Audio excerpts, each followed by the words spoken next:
Voters do not agree with these despicable women on The View. They are wildly out of touch with the vast majority of Americans, and frankly, they should seek immediate help. This is why, of course, she's on The View and not working for the most powerful man in the world, because Karoline would wipe the floor with you bitter banshees any day. Joe Biden knows how to do this. Yes, he knows how to do this. He's quite good at this. And you know, you can't refute anything with him because he just, when I say him, I mean... He rambles. Trump. Yeah. He tends to just...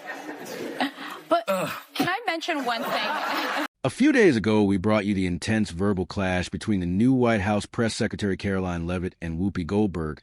But what we didn't get a chance to show you thanks to time limits were the full details of the encounter and those jaw-dropping reactions. So get ready, because what you're about to see will leave you stunned. And hey, don't forget to hit that subscribe button if you want to catch more unforgettable moments like this one. I, too, am a working mom and always have been. I've been a professional woman since I graduated from college or law school. But now there's, I think, a good thing, which is like the restoration of valuing so-called traditional moms. And that's great. The women who take care of their kids full time. Most of my best friends are doing exactly that. But it seems like in the right, there's like a bit of a shift toward like, you can't do what Karoline's doing. That's actually like an unsafe or a dangerous or a bad choice for families, for children, which I reject wholesale, but you hear it more and more. Yeah. Do you hear that? And what do you think of it? Right off the bat, the woke mob did what it does best, lose its mind and try to mom shame her. Because apparently if you dare outweet the self-proclaimed queen of woke Whoopi Goldberg, her army of minions will swoop in like Twitter trolls on a viral hashtag. And with the woke brigade, nothing. And I mean nothing is off limits, not your arguments, not your character, and certainly not your family. So what was their brilliant comeback after Leavitt verbally suplexed Goldberg on national TV? Did they challenge her facts or professionalism? Nope. They went full 1950s and asked why a mother of a 7-month-old was even working. Yes, folks, the same crowd that screams women can do it all suddenly hit pause and decided this particular working mom had crossed the line. Apparently, if you embarrass a daytime talk show host, you're supposed to go home, bake cookies, and reflect on your life choices. Hypocrisy at its finest, self-awareness, nowhere to be found. I would reject that it's a bad choice. Is it a tough choice? Absolutely. You know, as a mother, you want to be with your child 24/7. You have that maternal instinct. 27. Yeah. Not all the time. Well, right now, yes, because he's 7 months and just squishy and lovable, but I'm sure that will change. No, but you know, you do have that maternal instinct, but also recognizing like, I'm doing this work for my son and for all children to make this country better. And it's a once-in-a-lifetime opportunity. Honestly, Karoline is making some solid, and I have no idea why people are hating on a hardworking mother in the first place. Let's see what she has to say next. Yes. It's also it's temporary, right? In 4 years, my son will be 4 years old and the president will no longer be at the White House. And then I'll move on and do something else. But, you know, this chaos of 24/7 work is a temporary matter. And that's what at least I tell myself to get through these very long and hard days. But I would reject that you can't be a good mom and be good at your job. I think you can do both. It certainly it's not for everybody. And it takes a lot of work and will and faith and prayer. And it's hard, but it can be done. And, you know, I would reject that. And just like that, Carol Leavitt effortlessly smashes the woke outrage, like swatting away a fly with a sledgehammer.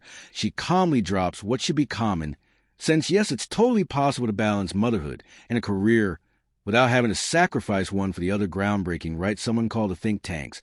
But here's where Leavitt really flips the script. She unapologetically embraces traditional values, admitting that juggling work and raising a child is tough, and not every woman offers a more mature perspective. She gracefully points out that women who choose full-time motherhood deserve respect, not condescension, because believe it or not, nurturing the next generation is just as valuable as climbing the corporate ladder. In the end, Leavitt doesn't just win the argument, she lays bare the left's hypocrisy for what it truly is. Performative empowerment will do a mom shaming. But if you thought the left couldn't sink any lower, they managed to surprise you with a brand new rock-bottom conspiracy theorists. I mean, I got to ask you, because they said it, are you aware of any plots from Elon Musk to push President Trump down the stairs? Absolutely not. Let me be unequivocally clear about that. And watching this clip, I couldn't help but think how ironic that Whoopi Goldberg and Joy Behar and the rest of the ladies on The View spend their time calling Republicans the conspiracy theorists.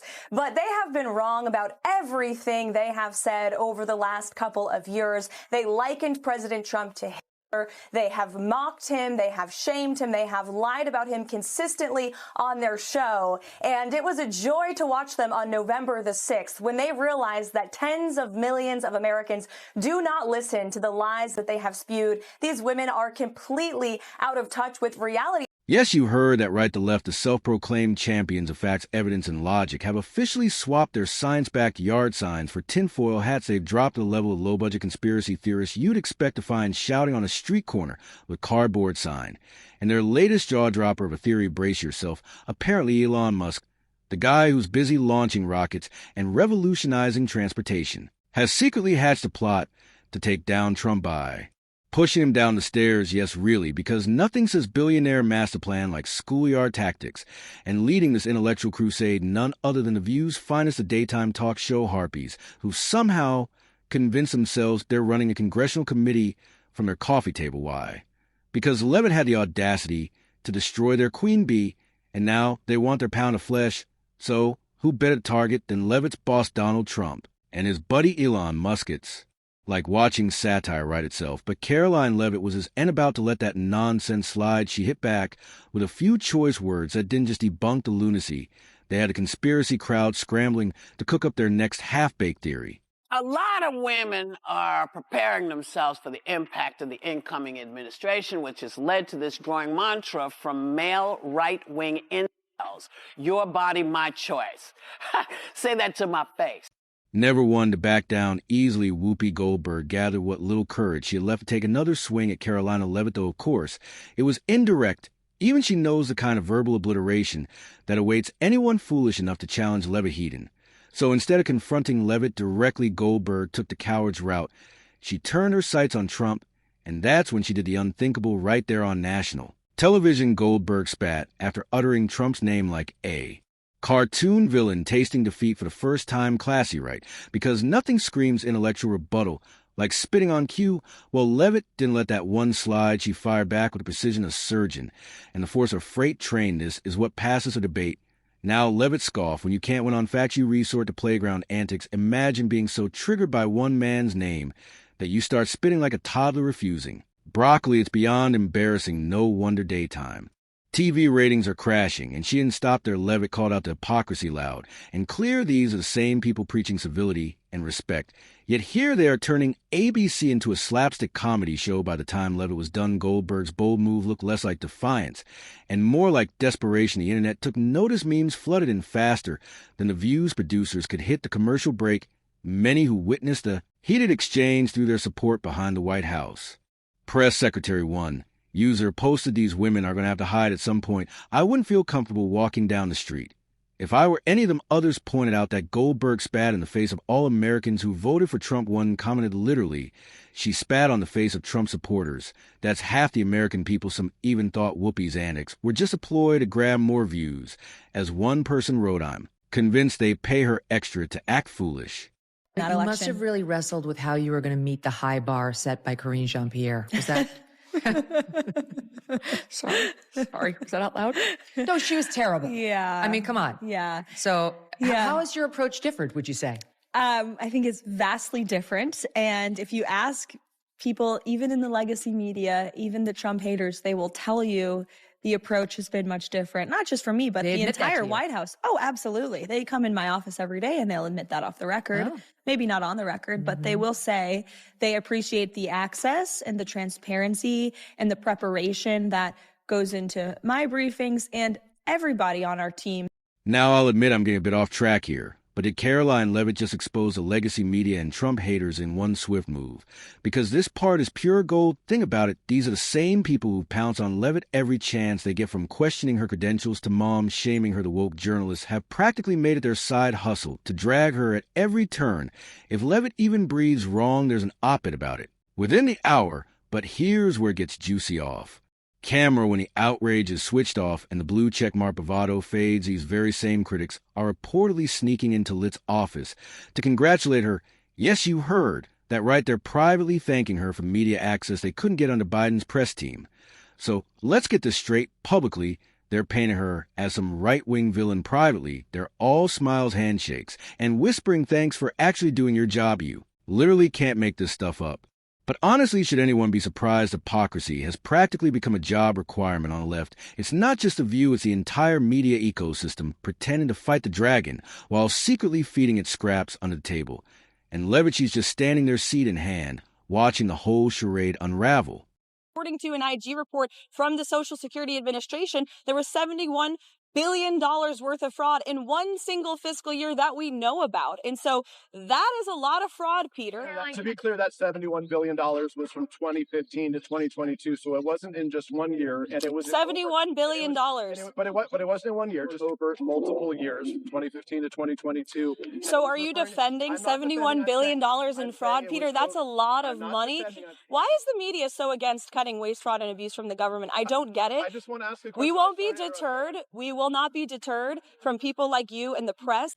And there it is, exactly what I've been talking about, fresh off her verbal smackdown with Whoopi Goldberg. Karoline Leavitt barely has time to catch her breath before another woke journalist swoops in, ready to set the record straight. Was this journalist concerned about the actual issue Leavitt had just exposed, the massive fraud sitting there like a neon sign, of course, not that would require critical thinking.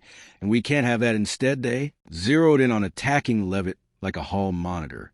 Drunk on power, it's almost like these people attend the same training camp. Step 1, ignore the scandal. Step 2, attack the whistleblower. Step 3, congratulate yourself for saving democracy.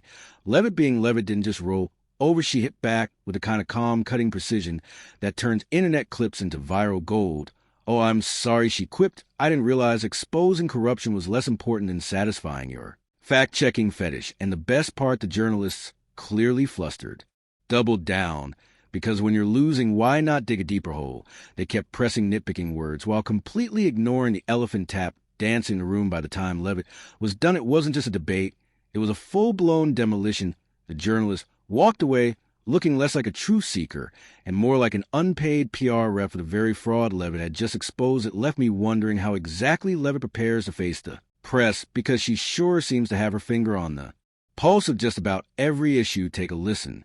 How do you prepare? Because you can't know everything, and you could get asked anything. And unlike Karine Jean-Pierre, you're not out there reading and furiously flipping through your tabs to try to find an answer somebody else has written for you. So how are you preparing? So I did prepare a binder for the first briefing. My great assistant, Keegan, put it together. And then I showed up to work, and it was like this thick. And I was like, I can't even move this. I can't use this. It was too cumbersome for my brain and the way I learn and think and study to have that. It felt like added weight. And I said, I want to just go in there and speak from my mind and from my heart. Like your boss. Like my boss. And that right there is a secret behind Karoline Leavitt's lightning-fast responses and devastating clapbacks. She's not reading from a script or running her words through a woke-approved filter. She speaks from the heart plane. And simple, unlike her woke counterparts, who need a focus group, a PR consultant, and a thesaurus to churn out the perfect, inclusive, yet outraged soundbite. Leavitt skips the theatrics, no hypocrisy, no obfuscation, just raw, unfiltered reality, the kind that lands harder than their recycled talking points ever could, while the left is busy doing mental gymnastics to avoid offending their own echo chamber. Leavitt is out here saying exactly what everyone else is thinking. And the best part, she doesn't just talk the talk, she backs it up with fact receipts and the kind of confidence that leaves her critics blinking like deer in headlights. It's almost unfair. While the woke brigade is busy crafting the perfect insult thread on X, formerly Twitter for those still pretending it's 2016, Leavitt's already 5 steps ahead, dismantling their arguments before they even hit post. In a world drowning in virtue signaling and performative outrage, Leavitt's authenticity isn't just refreshing, it's a threat to those whose entire platform is built on smoke, mirrors, and selective outrage. So hearing Joy Behar and Whoopi Goldberg reduce such an obviously intelligent and talented woman to her looks, it's not just disingenuous. It's downright disheartening. I think she's probably been put in there because, according to Donald Trump, she's a 10. You know that's what it is. I want to be clear, though. It's not her first job. It was her first press briefing. She worked in the previous Trump administration. It's starting to seem like the women on The View aren't just offended by Karoline Leavitt. They're envious of her sharp intellect, her poise, and naturally her rapid ascent of fame. Because let's be honest, Leavitt's achieved more in a few years than they've managed after decades of yelling into the abyss, and when jealousy takes over, reason tend to go out the window. So what's their game plan? Easy, say whatever they can, no matter how absurd, petty, or blatantly hypocritical, just to bring her down. It's like watching High School Mean Girls, but with worse opinions and a much bigger budget. They can't go after her record. It's rock solid. They can't challenge her arguments. She destroys them effortlessly. So they fall back on the classic move from the woke playbook, character assassination. Oh, she's only successful because of Trump. They whine, conveniently forgetting that Leavitt was already making waves long before she ever stepped into the White House press room. They cry as if they'd ever make the same accusation about a liberal mom balancing work and family. It's absurd. The more they flail, the clearer it gets. This isn't about politics. It's about envy. Leavitt is winning the culture war just by existing. And the more successful she becomes, the louder the tantrums grow. No one makes this more obvious than. She's a very nice-looking lady, but it isn't true that that's why she got the job. She got the job because she was the national spokesman for the campaign, and she did a very good job in that role. And the campaign was hugely successful and communicated very effectively. That is why she got the job. Even if Karoline Leavitt weren't a pretty lady, even if she were a male, gremlin, monstrous-looking fellow, she still would have gotten the job based on how effective the campaign communications was.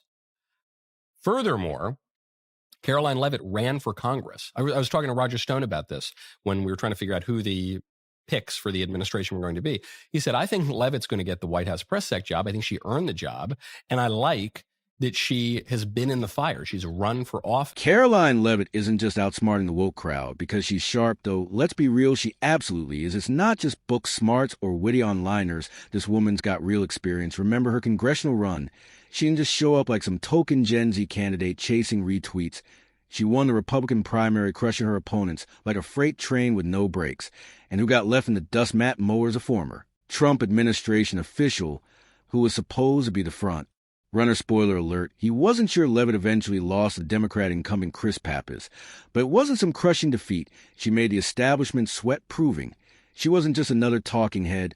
She was a fighter. That campaign wasn't just another bullet point on her resume.